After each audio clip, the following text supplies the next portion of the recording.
welcome back to each and every one of you. So I'm standing here and I'm busy researching Gorshlak and Teshlak and Gorabal for another video. It had nothing to do with this video that I'm making now. I needed to research those swords, so yeah, you'll see in the future what that video is about. But as I'm researching the video, I start thinking about something, and I start piecing things together, and suddenly something new arrives. Something new occurs to me that I have really not considered before. Now, we're going to talk about the sword, and I know what you're going to say. You're going to say, Accolonn, what sword? There is no sword. That is a conspiracy theory. But entertain me for just a moment.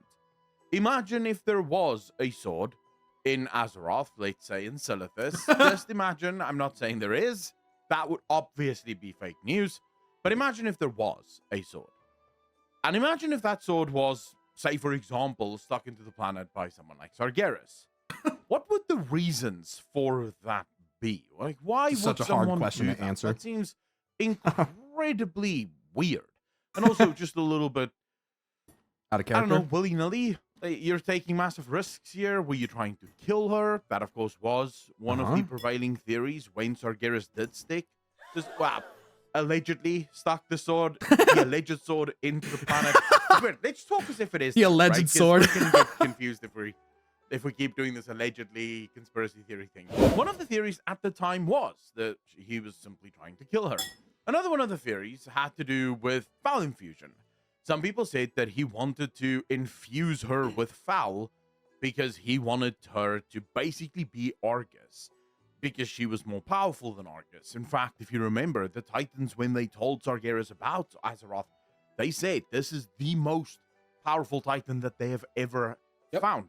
True. I myself even really went deep into this, and I remember landing on a theory that I pretty much believed until today, and that is that Sargeras was trying to create a full circle. Azeroth's soul is already infused by all of the other cosmological forces. At least that's what I believed at the time. I still believe that, by the way. You can see the evidence of that. The fact that the light is very active on Azeroth. See, I don't agree with Accolonn here. I believe the opposite. He says Azeroth is infused with all the different cosmic forces. No. No. The cosmic forces are infused with Azeroth, my man. It's the other way around, my dude. Azeroth is not the result. She's the reason.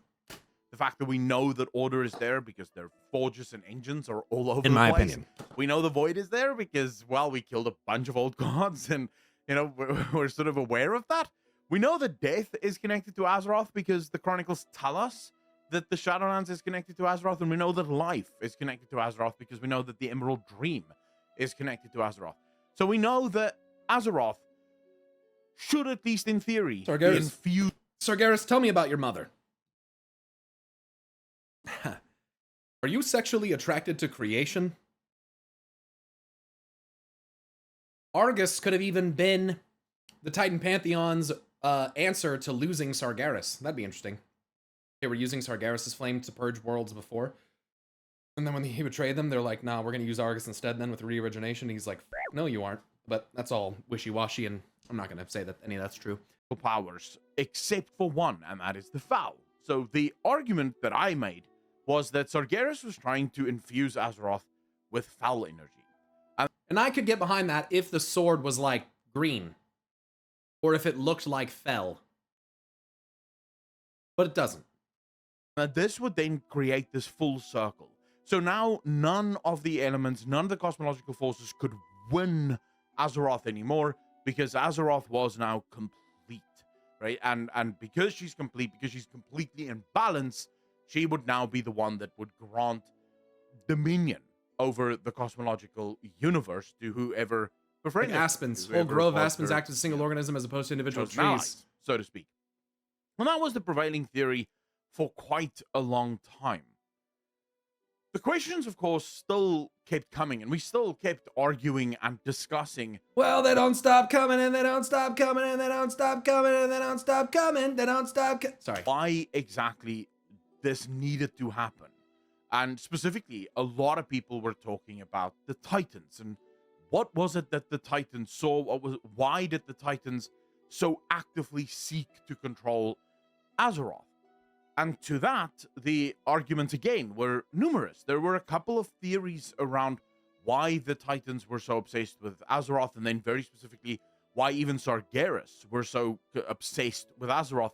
And the theories really were as benign as simply just wanting to control Azeroth and wanting to make her be born, but making sure that she is born pure and not infested and corrupted by the void. Another theory, one that I sort of ascribe to a little bit more, because I always like as soon as you give me a theory where Titans equal evil, I'm like, let's go. I'm here for this. Let's go. Yeah. I can feel my nipples getting hard just thinking about the Titans being evil. It's such a beautiful thought. But yeah, so this is the theory that I sort of ascribed to, was that I'm gonna give myself. I'm gonna say something, chat. I'm gonna say something.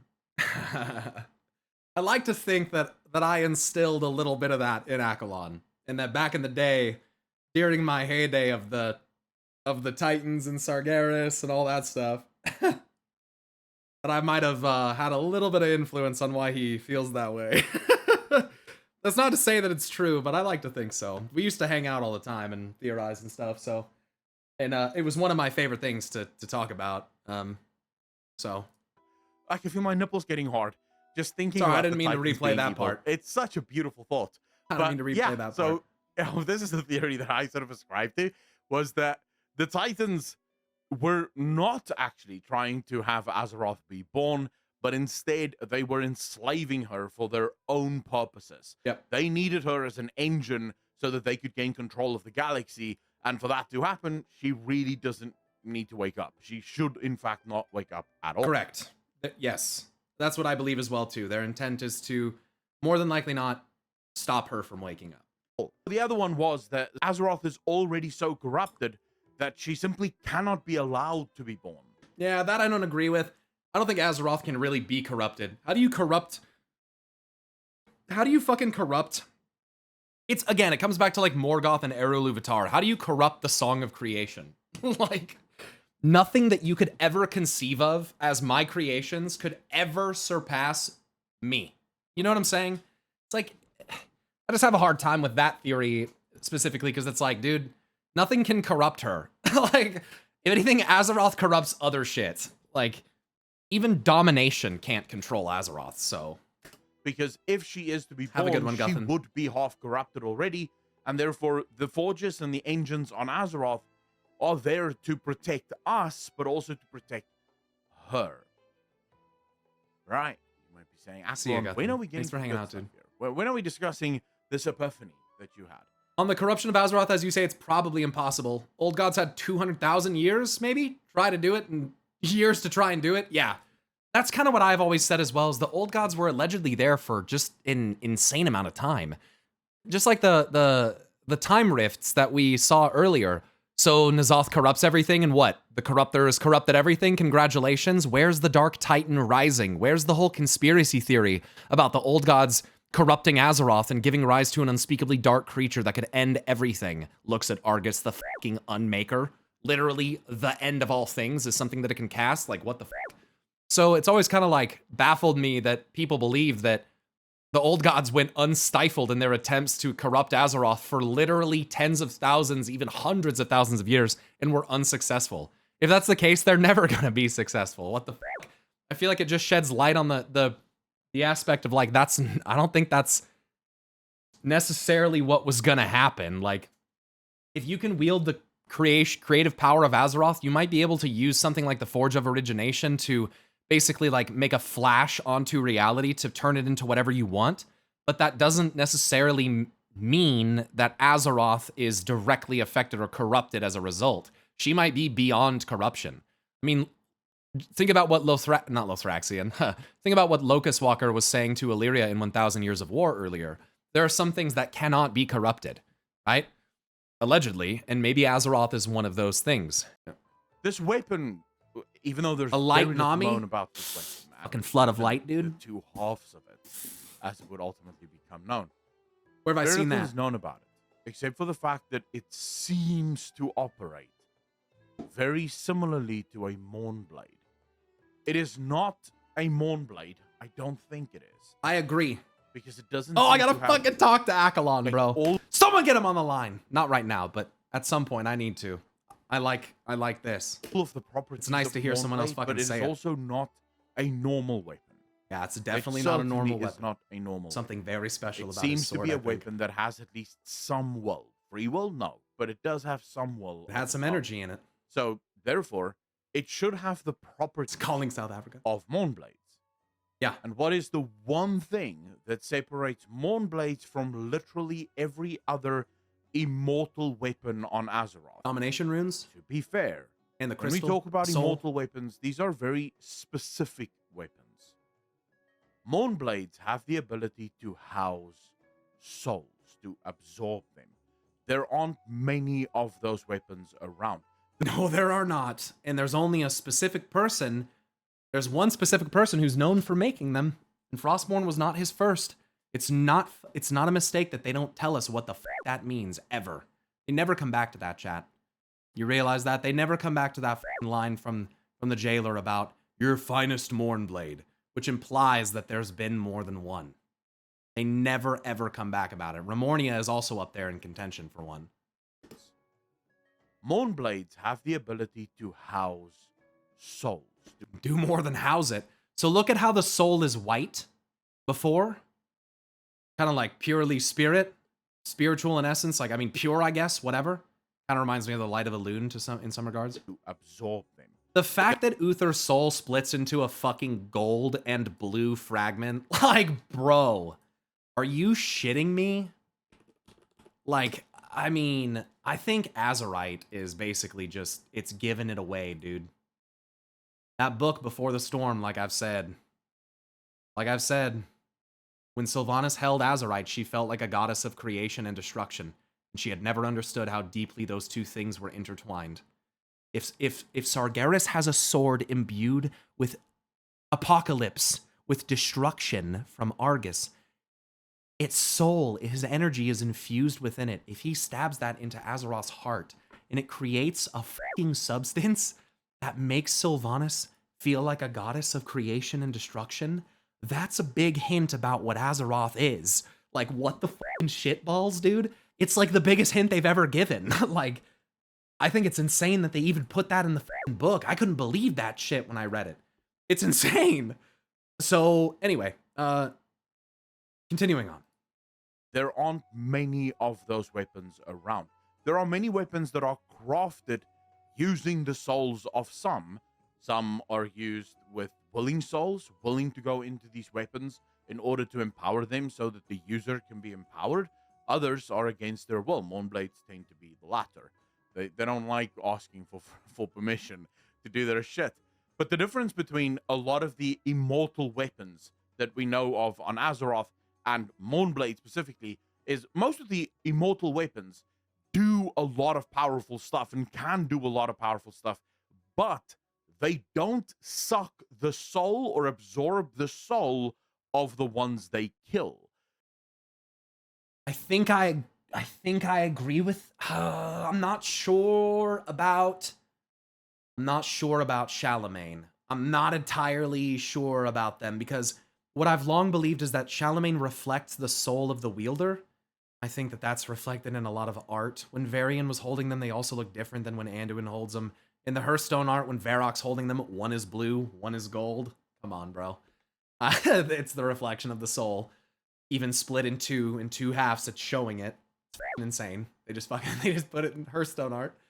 Like, I think that the key here is that Sargeras' weapon is similar to a Mournblade, but it's not the same. Instead of sucking the soul out, it put it in. It put it in the world. That's what it was doing, in my opinion. It was injecting it. And I think Azeroth desperately needed it. Desperately fucking needed it. Which puts the actions of the Pantheon in a very different light. And if that's true, if him putting that sword there was of his own doing in fruition, as everyone claims, unless they're working together,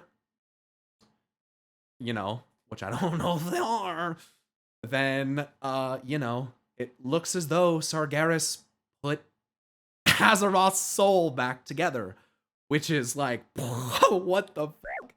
Like, what? Wouldn't that make him like the savior of the cosmos if it works out? Like, we still have to finish the job. He didn't do it all himself, if this is the case, but like, that's kind of crazy. There is also a possibility that some, I guess, would propose that he didn't know that that's what was going to happen. That seems unlikely, but I've also played with the idea that he was forced to stab it into the world. So there's opportunities. There's always options, I guess, in terms of how they decide to write it. But I think it seems to me pretty clear what Azerite, what it was. Yeah, Azerite, when found before the Cataclysm, was originally only gold. Yep, it didn't become blue at all until Sargeras. That's absolutely correct. Yep, it wasn't manifested and pushed to the surface until that occurred, which is, I think, pretty telling. That's pretty cool. And it, like Accolonn's pointing out, it kind of acts and functions like a Mournblade. It doesn't really look like one. It doesn't really have like runes on it. It looks closer to Remornia than anything. They kill and they have tremendous power, but they're not soul absorbers, whereas Mournblades absolutely are. And then I started to think. There are 2 known instances that we know of that is confirmed of Sargeras splitting his soul, taking parts of his soul and placing it into others. And yes, I'm sort of spoiling the whole thing now. I believe that the whole foul energy thing, the whole Magni going, oh, Azeroth champion, the Azeroth, the wounds champion. I believe that that was all a smokescreen. I believe that Sargeras was hiding the true nature of the weapon and why the weapon was there. The foul was meant to create this overwhelming pain so that a portion of his soul, a shard of himself, could be infused into Azeroth, either into her being or close to her so that he could communicate. Like I said, there's 2 instances that we know of at least where Sargeras did this. The first is in the Tomb of Sargeras, the avatar of Sargeras. Yep. It has a small slither of Sargeras' soul within it, which is why the avatar knows that we are its enemy and it knows that it has a goal, even though it's been nascent and locked up for so very long. It still knows exactly what it's doing, right? Because it is infused by the very essence, the soul of Sargeras himself. The other one is Medivh and Medivh's mother. When Sargeras appears to Medivh's mother, he places a small portion of his soul. He calls her Medivh's mother because no one, I'm just making a joke, but no one ever knows how to pronounce her name. Sometimes I'm not even sure. The way it mutes, yeah. Soul inside her. And this portion of his soul would eventually merge with Medivh, so that when Medivh is born, Sargeras can become his consciousness. In fact, Medivh couldn't know which thoughts were his own and which came from. That'd be interesting if like Accolonn's suggesting, if he infused part of himself in there as well. For me, I say Aegwynn. I say Aegwynn. I used to say Aegwynn, but I say Aegwynn now. I don't know. It would be very interesting if even briefly, if Sargeras could use her as a vessel. That would be interesting. If he could like basically become her avatar even briefly. Could you imagine? Could you imagine? That would be I don't know what that would be. If they came, that would be very, I don't know, dude. Imagine if he put part of his own soul in there. And if he fucking did and could be even partly fused with Azeroth, perhaps even temporarily before like the final end. It would be interesting, I guess, something to think about. If like the Titan Pantheon came back with the Sargeras that they got, like, you know, dominated or mind controlled, you know, under their control of order, essentially. And if Sargeras also, in a sense, through Azeroth, kind of manifests like separate, like a soul split, and ends up having to fight himself. I know that might sound kind of like corny, but like, I don't know. That would be kind of interesting if he could. I think that'd be kind of, I don't know. In that way, like him and Azeroth like working in tandem. I wouldn't say like complete control would necessarily. I don't think that would be the gambit. I don't think that would be it. I think it would be. I would like to think anyway.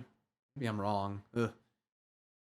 I trust Sarg. I like just. I trust in the idea of Sargeras being a good guy way too much. But I don't know him like or I don't know, dude. That'd be interesting. I'd watch a full CGI of that fight for sure, dude. I mean, who wouldn't? That would be freaking insane. that would be insane. From Sargeras because he thought they were all his. His thoughts would guide him and would ultimately create the weapon that Sargeras sought. Now, I'm not suggesting that Sargeras can do that to Azeroth. Azeroth is much more powerful than Medivh. True. But perhaps that's not what he's trying to do. Yes. You see, I believe Sargeras' mind changed towards Azeroth. I think that I agree. truly Sargeras did believe for a time that that Azeroth has to die. And that Azeroth is corrupted or will be or must be just completely destroyed or overrun by the Legion. Corrupted, and that is something that he simply cannot abide. You know, I'm going to say it, chat. I know I keep pausing this. I really like this video. I'm going to have to talk with Accolonn. It's been a while. I like to think, dude. I like to think it was mortals. I like to think, and I know this is going to sound crazy considering what the Burning Legion allegedly is, what it is. But I like to think that Sargeras saw something in maybe even in the mortals. I mean, it was said in early Chronicle that he loved life, and the thing that he loved more than anything was watching mortal civilizations ascend to greatness and like find harmony. And it's pretty crazy to think about that and look at it and go, you know what, dude? Maybe he fucking changed his mind that it wasn't worth completely fucking destroying it in order to achieve it. Maybe his mind did change, and as mortals are often the cause of it, maybe we or Illidan even has something to do with that. Maybe Illidan, in a way, kind of like gave Sargeras hope that there was an opportunity for free will to prevail, and that things were not just gonna end in control by the Titans, and that there was a chance that mortals really could fucking do it. And I think that would be nuts to consider, especially considering that the Titan Pantheon doesn't necessarily seem... Maybe they are. Maybe it's why they're letting us do this, but I'm just very concerned that the Titan Pantheon is banking on the Light and Void plot to basically fuck us in the end. So, we'll see, but it could also be said that perhaps the Titans are trying to help guide us to harmony in order to help Azeroth awaken so that we can go to the next cycle. You know, there's different poetic twists that you can take on it, and I think many of them are fucking awesome. It just depends on... But they all function on the same core things, that, like, Azeroth is creation. Sargeras put her soul back together. That a reset is coming. That the Titans are bent on control of it. That, you know, these cosmic forces are all vying, you know? So, I don't know, just some things to consider. But we know, thanks to the demons and thanks to the Warlock Order Hall, we know that there is a portion in the sector of Sargeras where the demons say that Sargeras had a vision. One night he was sleeping, and in a vision, he dreamt of himself going through the Well of Eternity. And as he was coming up through the Well of Eternity, the portal collapsed and he started falling, and he fell into the center of Azeroth. And at the center, as he was falling through the center, he wasn't stopping there, he was just falling through, he saw Azeroth sleeping. And as he looked at Azeroth, she opened one of her eyes. And it says that Sargeras became enamored with her. He became obsessed with Azeroth. Enraptured from the word that's that used. moment. But something he not saw. not to be a pedantic douche. Sorry.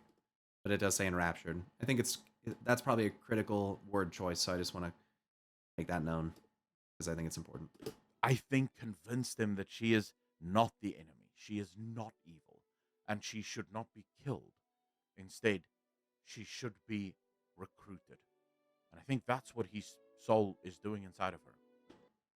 The likeliness of Azeroth being like the primordial like creation and chaos that is like the primal fucking old god, what we would probably consider to be like the old god, is immensely fucking high at this rate, by the way. Like the whole draconic thing is very cool in concept, and I would love to see that occur, and I do believe that that's the case. But thematically, the way that they've kind of, in my opinion, I don't know, dude, I think that the whole, they're either and I've said this before as well, that all of the old gods don't have to have the exact same origin.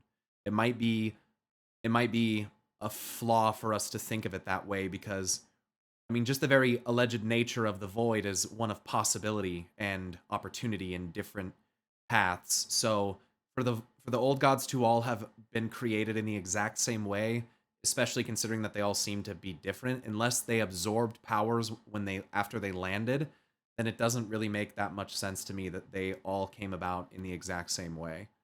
And the way that they can't be excised from Azeroth, they're alleged to be considered parasitic, necrophotic symbiotes.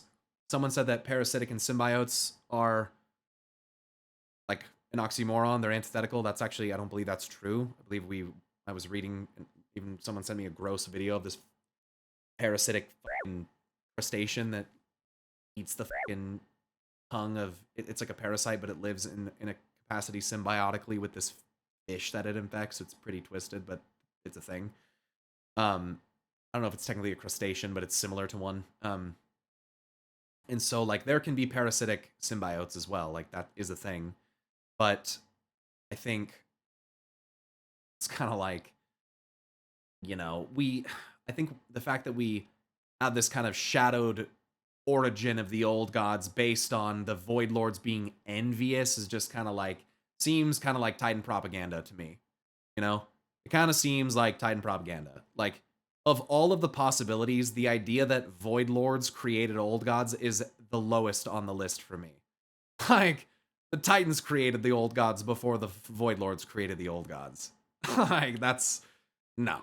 But there's a possibility, if the Illuna here Yasharaj thing is true, perhaps something akin to the essence of growth infecting a gift from Illune might turn it into a twisted abomination that leads to something like an old god. They could be amalgamations of life bent on trying to extract powers from Azeroth, or, you know, something of that nature. So anyway, let him finish here. I just, like, did a full Kanye moment right there. I snatched the mic and just talked for 10 minutes. He's talking. Void Titans as Void Lords would be cool. The Void Titan thing is just like, it seems antithetical to their existence. I just don't know if I can, I don't know. Instead, she should be recruited. And I think that's what his soul is doing inside of her. He's talking to her now. He's explaining to her what is happening. He's explaining to her what the Titans are up to. He's explaining to her what the state of the galaxy and the universe is like. And he's assessing her. Perhaps trying to give her guidance. I might be wrong. I might be right. You let me know in the comment section. If you want to keep the channel free from sponsorships, the want to sell you shit that you do not need, $1 a month will do that. Patreon, the links are in the description down below. Thank you so much to all the patrons that already gift. Love you guys from the bottom of my heart. As always, ladies and gentlemen, hit the like button if you liked. Just like if you didn't, I'll see you in the next one. Peace. I love it, dude. Accolonn, the last airbender. It's cool. Good video. Here it is.